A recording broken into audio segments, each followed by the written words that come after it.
Assalamualaikum warahmatullahi wabarakatuh. Nama saya Ilham Darmawan dari kelas 1A. Di sini saya akan menjelaskan sistem persarafan pada manusia. Yang pertama ada dendrit. Dendrit berasal dari dari bahasa Yunani yang berarti pohon. Fungsi dendrit di sini menerima informasi dari pusat dan mengirimkannya ke badan sel. Yang kedua adalah sel body. Sel body berfungsi untuk menerima nutrisi, melenyapkan limbah organik dengan menyaring limbah tersebut.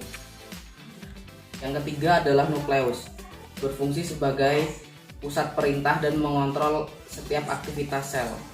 Yang keempat, akson, berfungsi sebagai mengirim informasi ke neuron dan otot dan kelenjar.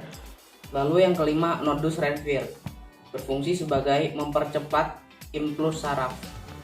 Lalu yang keenam adalah selubung myelin, selubung lemak tipis yang menyelubungi akson dan dendrit pada umumnya.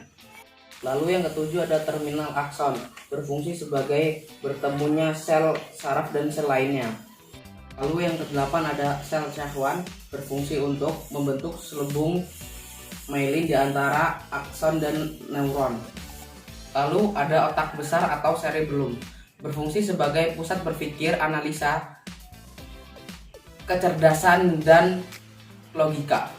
Selanjutnya otak kecil, berfungsi sebagai keseimbangan, koordinasi otot dan gerak tubuh.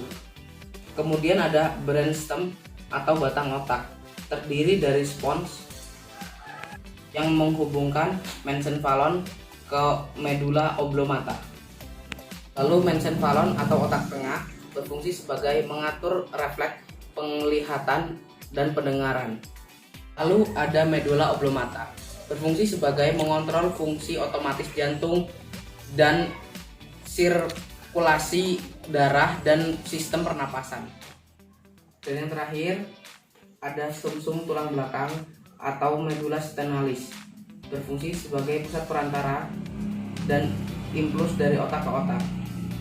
Sekian dari saya tentang sistem persarafan. Terima kasih.